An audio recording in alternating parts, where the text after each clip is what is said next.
Afinal de contas, e de uma vez por todas, nós podemos ou não dar nome ao nosso anjo da guarda?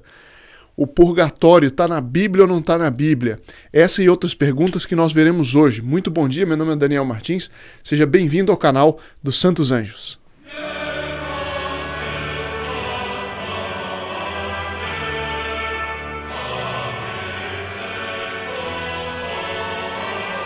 Muitas pessoas têm me perguntado nos comentários, aliás, sempre muito bem-vindos e muito bons.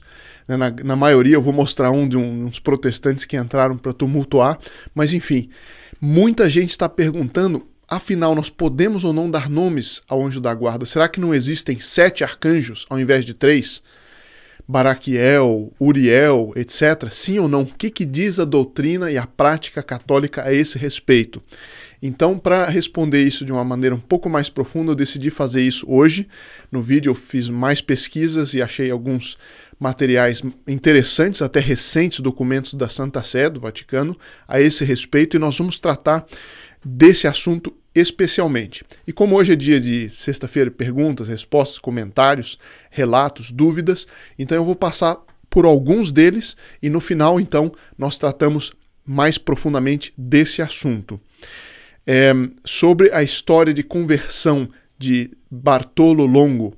Alguém disse, a dona Mônica diz, que história belíssima, que conversão tremenda, de satanista, por causa do rosário, ele se converteu, se tornou um santo. Só na Igreja Católica a gente vê histórias tão extraordinárias como essa. É isso mesmo, não tem conversa. Corpos incorruptos dos santos, os milagres eucarísticos, só na Santa Igreja. Por quê? Porque foi afundada por nosso Senhor Jesus Cristo, homem Deus verdadeiro, não tem conversa. Aí entram alguns protestantes para tumultuar. Quando a pessoa entra de boa fé, né, a gente até compreende, tenta conversar com calma, mas veja só, sobre o vídeo do purgatório. Afirmo que é mentira. Leia a Bíblia você mesmo. Pare de mentir sobre céu e inferno, você prestará contas e não existe purgatório na Bíblia. Eu digo, senhor João Batista, eu espero que o senhor esteja falando assim com ênfase, mas de boa vontade. Então eu respondo de boa vontade, mas com ênfase também. O fato é o seguinte, de fato, o purgatório não está na Bíblia do senhor Lutero. Porque Lutero tirou o livro dos Macabeus, por exemplo, onde o purgatório está ali claríssimo.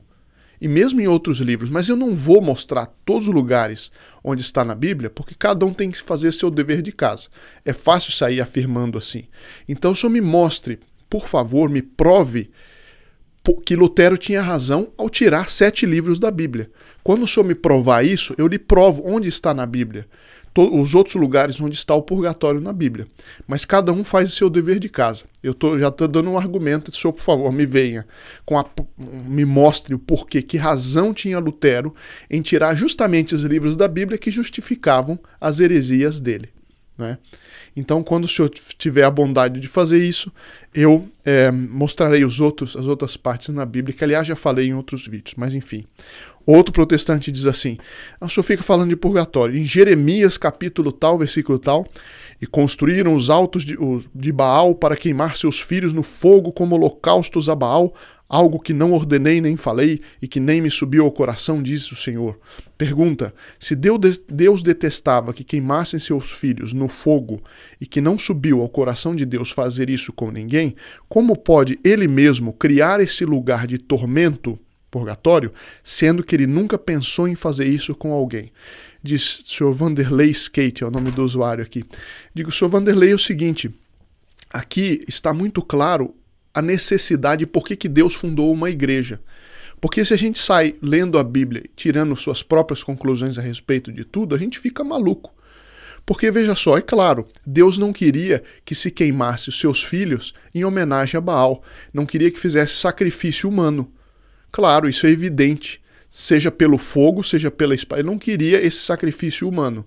Agora, ele mesmo criou o inferno, criou o purgatório, e no inferno o tormento é eterno, e está no Evangelho há não sei quantas vezes, e onde haverá fogo e ranger de dentes. Veja, está no Evangelho, Nosso Senhor explica.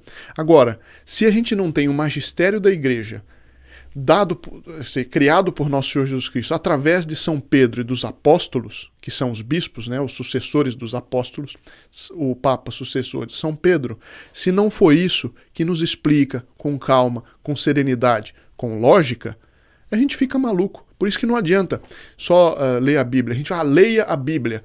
Tem gente que lê a Bíblia e fica completamente gagá. Por quê? Porque nós precisamos do magistério dado por nosso Senhor Jesus Cristo aos apóstolos.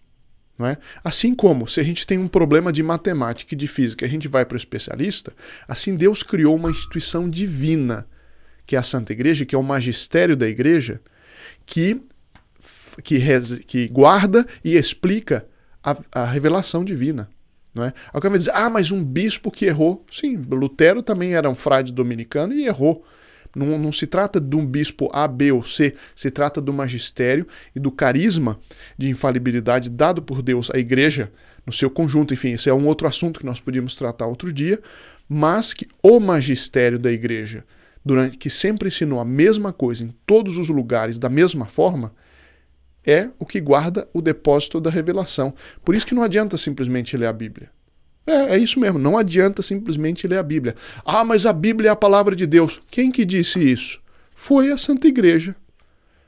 Foi o Papa que mandou São Jerônimo reunir os livros e que então foi definido quais eram os livros revelados por Deus, inspirados diretamente por Deus, e quais não.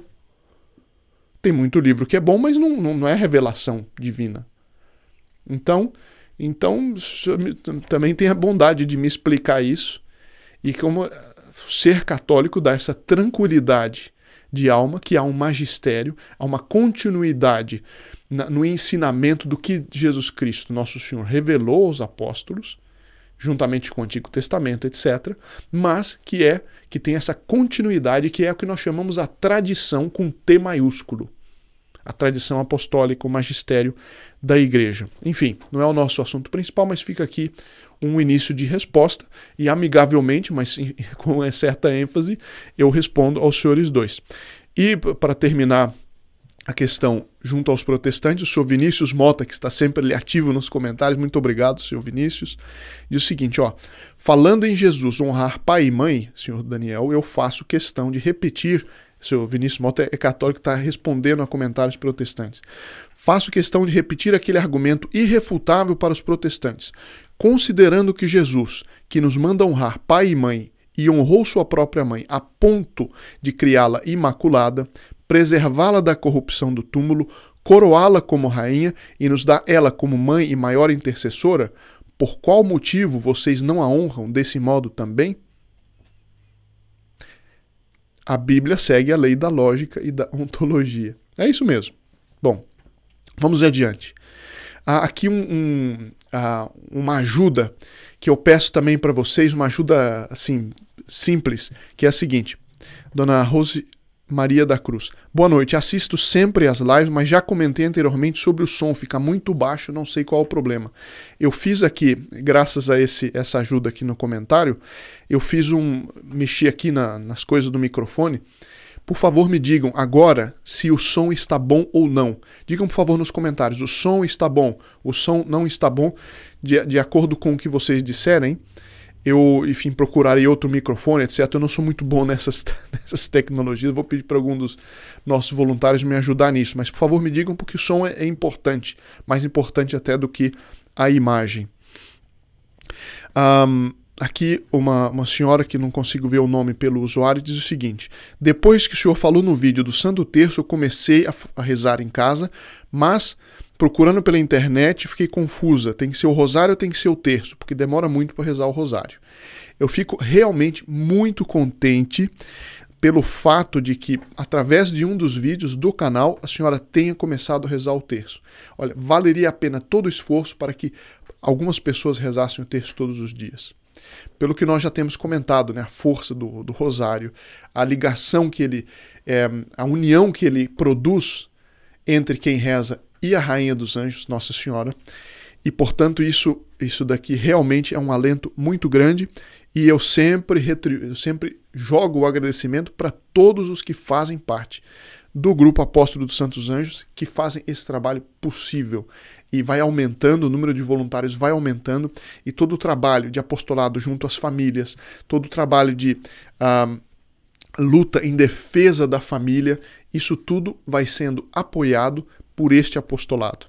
E aliás, está aqui na tela o tempo todo para quem quiser, que ainda não ligou, aproveite essa semana para ligar de 6 da noite, de 6 da tarde até as 10 da noite, para pedir o seu adesivo. Se você, na hora de ligar, tiver que esperar um pouquinho, dê graças a Deus. É sinal de que várias pessoas estão ligando naquele momento, né? Bom, vamos adiante. Quem diz isso aqui? Dona Rosimeire Ramos. Também muito ativa nos comentários. Boa noite, não me canso de assistir às aulas de apostolado. Infelizmente, os sacerdotes deviam falar mais sobre isso e não estão falando. Bom. E ela diz uma graça alcançada através de São José. Nós falamos essa semana de São José, daqui a 2 dias é a festa dele. E ela diz o seguinte: meu irmão caçula era alcoólatra, já tinha sido internado por 2 vezes. Minha filha ficou sabendo da trintena de São José, começou a fazer, ao término do mesmo foi num domingo. Como vai ser, aliás, esse ano, né? Na segunda-feira, meu irmão simplesmente acordou falando: nossa, parece que eu nunca bebi.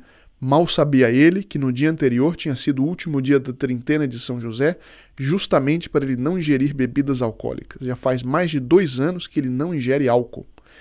E também essa minha filha tinha tido 4 abortos espontâneos, ela se apegou a São José, graças a Deus, ao glorioso São José, ela conseguiu. Nosso pequeno milagre hoje, com 6 meses, se chama José Henrique. Felicitações, e a gente vê que São José ele ajuda nas coisas grandes, pequenas, pouco difíceis, muito difíceis. E é um poderosíssimo intercessor de todos aqueles que têm devoção aos santos anjos. Porque se ele dava o comando da Sagrada Família, ou seja, ele comandava Deus feito homem e a Rainha dos Anjos, com quanto prazer os anjos não atendem a São José. Bom, algumas pessoas dizendo, fico feliz, Dona Aline, por exemplo, já recebi meu adesivo de São Miguel, né? E outras pessoas que ainda não conseguiram ligar, talvez seja por causa do código de área, por favor vejam várias vezes, mas faça o esforço de tentar ligar e de esperar um pouquinho se for necessário para conseguir seu adesivo já bento por um sacerdote. São Miguel, protegei minha família, como está aqui na tela. O número é 11 40 40 13 64, de segunda a sexta, das 18 às 22 horas. Mais 2 comentários e nós vamos para o nosso assunto principal. Dona Jane, também todo dia, todo vídeo ela comenta, a quem eu agradeço muito desde o começo, Dona Jane. Salve Maria, muito obrigado. A devoção a São José é capaz de mudar a vida de uma pessoa. Meu cunhado é um homem reto e íntegro, porém não tinha devoção. No ano de 2021, estava na Santa Missa em honra a São José, juntamente com minha irmã. Recebeu o cordão de São José, doado pelos senhores que participam do Terço dos Homens. Aliás, uma iniciativa espetacular, o Terço dos Homens. Daqui a pouquinho eu vou dizer por quê. Ficou tão encantado com São José que comprou uma imagem, mandou benzer e colocou em lugar de destaque na empresa. E a partir desse dia passou a rezar o Santo Terço com a esposa toda a noite. Duas coisas, parece um relato simples, mas tem coisas interessantes aqui. Primeiro, o Terço dos Homens. Por que é tão importante? Porque durante décadas, se não séculos, o mundo fica falando que religião e terço é coisa só de senhora. Ele diz, ora bolas, Nossa Senhora deu o terço para São Domingos de Gusmão como uma arma contra a heresia dos albigenses. Ele nasceu como uma arma e continua sendo uma arma, tanto para os homens quanto para as mulheres. E, portanto, essa iniciativa do Terço dos Homens, sobretudo quando ele é público, isso é uma contra-ofensiva diante desse mundo que quer dizer que religião é só coisa para a senhora que não tem nada o que fazer. Como se a senhora não tivesse nada o que fazer, mas enfim. Bom, outra coisa, colocou em lugar de destaque na empresa, não ter vergonha da nossa santa fé.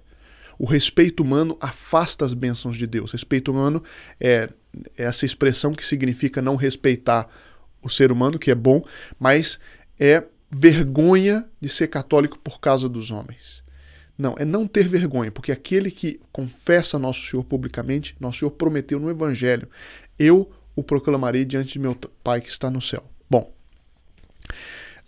Dona Rosélia Cristina, também muito ativa nos comentários, já fiz a consagração a São José, estou rezando a trintena e tenho a imagem de São José. Quando durmo, ponho na cama comigo à noite, pois estava sendo atormentada. São José, terror dos demônios. E, sobretudo, dependendo da idade, da condição da pessoa, sobretudo jovens, hein? Aqui, olha, uma dica para os jovens e para aqueles que lidam com jovens. A hora de deitar é a das horas que o demônio mais utiliza para tentar. Por quê? Quando a pessoa põe a cabeça no travesseiro, o corpo está relaxado, mas as memórias das coisas que a pessoa viu, que ouviu, que leu, enfim, voltam à mente. E é o momento que o demônio utiliza para provocar a imaginação, sobretudo para pensamentos impuros. Então, ter ao lado da cama, dormir com o terço debaixo do travesseiro, no pescoço, ter uma imagem de Nossa Senhora, de São José, de São Miguel ao lado, isso realmente ajuda muito. E aqui eu vou para o nosso assunto principal de hoje. Dona Tainá Oliveira diz o seguinte: gostaria de saber se podemos dar nome ao nosso anjo da guarda. Porque já ouvi de padres que podemos ter mais intimidade, mas também já ouvi que não pode dar nome, porque ele já tem o nome dado por Deus, estaremos abrindo uma brecha para o demônio. Então vamos tratar isso. Com calma, não é muito longo, mas é importante nós vermos isso com calma. Eu fui pesquisar documentos, tanto doutrinários, quanto documentos da Santa Sé, ou seja, do Vaticano, da Cúria Romana, a respeito desse assunto. E, de fato, eu encontrei dois. Um de 2001, portanto, bem recentes, e outro de 2010, certo? E eu estou aqui com o nosso Catecismo dos Anjos, que eu já me referi várias vezes a ele no canal, e que ele trata. Eu vou tratar então primeiro do lado mais doutrinário e depois eu vou para esses documentos do Vaticano a esse respeito. E a pergunta no Catecismo dos Anjos é o seguinte: podemos conhecer os nomes pessoais dos anjos? Bom, a resposta é: a parte dos nomes dos 3 arcanjos revelados pela Sagrada Escritura, é vão e mesmo perigoso confiar em testemunhos vindos de revelações privadas a respeito do nome dos anjos. São Paulo, apóstolo, ele mesmo, coloca os cristãos em guarda contra uma curiosidade malsã. Colossenses e tal. Os padres da igreja, no entanto, os padres da igreja com P maiúsculo, né, São João Crisóstomo, Santo Ambrósio, todos os padres da igreja são aqueles que explicaram, os primeiros que deram as principais explicações, o fundamento da doutrina católica. Eles não dão nomes pessoais, né? Mas dão muitos títulos, às vezes até cheios de sabor, que os inspirava a devoção popular aos nossos protetores. Então, nós não damos nome, eu vou explicar um pouco mais por que não, mas nós podemos dar títulos. Meu protetor, meu tutor, meu preceptor, pastores do rebanho de Cristo, guias, companheiros, muralha fortificada, escudo, armadura, mediadores, concidadãos do céu, médicos, etc, etc. Então, isso é o que diz o Catecismo dos Anjos. Agora, eu tenho aqui com um documento, Diretório sobre a Piedade Popular e a Liturgia da Santa Sé de 2001, que diz o seguinte: a prática de atribuir nomes aos santos anjos deve ser desencorajada, exceto nos casos de Gabriel, Rafael e Miguel, cujos nomes estão contidos na Sagrada Escritura. Existem alguns livros até muito bons que falam, mas livros mais antigos, bons antes dessa definição que eu vou ler daqui a pouco, que falam do arcanjo Uriel, Baraquiel, etc. Mas a Santa Igreja desaconselha, desencoraja e, dependendo do caso, até proíbe que se tenha devoções a esses nomes. Por quê? Ela vai explicar aqui. A Igreja desencoraja essa prática para a nossa própria proteção.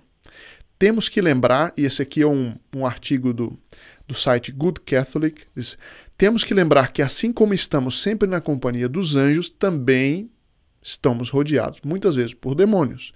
Se um demônio vê que estamos tentando descobrir o nome de nosso anjo da guarda e sabe os tipos de coisas que confundiremos como sinais, muita gente, o sinal, eu tive um sinal. Calma. Será que esse sinal foi o anjo? Pode ser uma armadilha do demônio. Os demônios são enganadores brilhantes. Eles podem disfarçar-se de anjos de luz e nos enviar sinais falsos. Se eles observarem que estamos seguindo seu engano, eles podem nos desviar muito. Esta é a razão pela qual os santos divulgaram as ocorrências sobrenaturais em suas vidas a um confessor para servir de proteção contra o engano demoníaco. Isso é muito importante para os dias de hoje. Por quê? Quando uma pessoa começa a dar nome pessoal, nome próprio, não o título nós podemos dar o tempo todo, mas dar nomes próprios. Mas eu tive uma inspiração de que o nome do meu anjo é Jeremias, certo?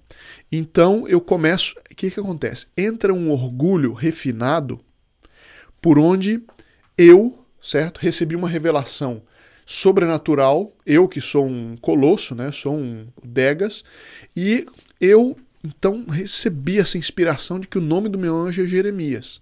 E começa a chamar por Jeremias, Jeremias, Jeremias, sendo que pode ser que seja uma enganação do demônio. Então, por humildade, nós temos a certeza de não estar errando se nós seguimos a doutrina católica, a prática da igreja, que nos diz o seguinte: não dê nomes ao anjo da guarda, porque isso pode ser uma armadilha do demônio.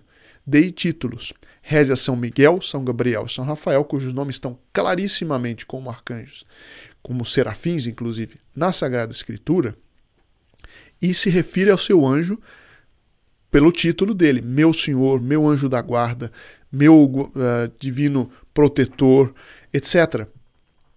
O anjo não precisa, isso não diminui nada a nossa devoção ao anjo da guarda, que não é um homem, é um anjo.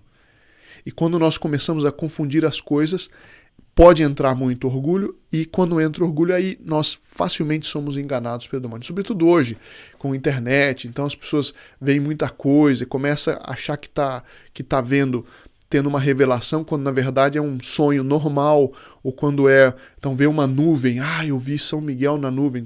Cuidado com essas coisas. Cuidado, porque o demônio pode entrar para nos enganar. Nós não precisamos disso para termos devoção aos anjos, não precisamos disso para ter intimidade com eles. Agora, o documento de 2010 é da Congregação para a Doutrina da Fé, que diz o seguinte: foi assinado em 2 de outubro de 2010, assinado pelo cardeal William Joseph Levada, prefeito da congregação. Em essência, o documento diz o seguinte: ao promover a devoção aos santos anjos, os membros do Opus Angelorum, que era a obra dos anjos, que se baseava em revelações privadas da senhora Gabriele Bitterlich, que dava nome aos anjos. Então eles começaram essa obra dos anjos, não é o nosso grupo, mas é uma obra que chama Obra dos Anjos, que ainda existe, nós temos muitos amigos lá, e que depois eles então se submeteram a essa decisão da Santa Sé. Muitos deles, alguns não se submeteram e saíram. Mas enfim, que diz o seguinte, eu continuo aqui, eu perdi, tarará. Os membros do Opus Angelorum deveriam seguir a doutrina da igreja e os ensinamentos dos padres e doutores da igreja. Isso é outra razão. A tradição da igreja deve ser um farol para nós. Se nós não temos certeza de que uma revelação vem de Deus, uma revelação privada, ou como isso de dar nome aos anjos, e a tradição da igreja nunca amparou isso, é um sinal de nós não seguirmos. É o que diz o documento da Santa Sé também.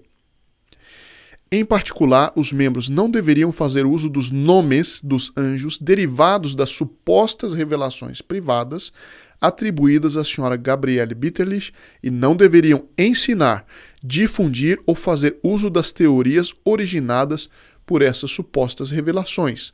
Além disso, eles foram lembrados do dever de seguir estritamente todas as leis litúrgicas, em particular aquelas relacionadas à Santa Eucaristia.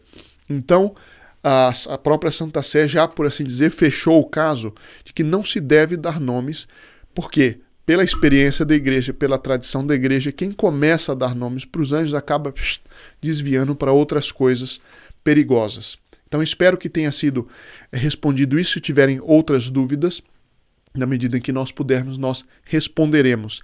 E eu termino com essa excelente notícia de que os nomes e as intenções dos membros do Grupo Apóstolo dos Santos Anjos serão levadas no fim de março para mais um santuário de São Miguel Arcanjo. Se lembra que são 6 principais santuários de São Miguel. No final deste mês será levada para a Sacra di San Michele, no norte da Itália, que eu falarei então na segunda-feira, se Deus quiser, sobre quem fundou, inclusive o mosteiro que está nessa montanha, foi um santo também, e vários santos e papas que visitaram, e seu nome e suas intenções serão levadas ali, e na segunda-feira já publicarei o link para todos colocarem suas intenções específicas para esse santuário de São Miguel. E se Deus quiser, em maio nós levaremos os nomes e as intenções para a Loca do Cabeço. É o lugar onde o anjo de Portugal apareceu a Lúcia, Francisca e Jacinta para os preparar para as aparições de Fátima. Então, seu nome e suas intenções também serão levadas ali em maio, se Deus quiser. Então, um final de semana repleto das bênçãos, das proteções dos santos anjos e do combate espiritual contra a influência do demônio. Muito obrigado e até segunda-feira, se Deus quiser.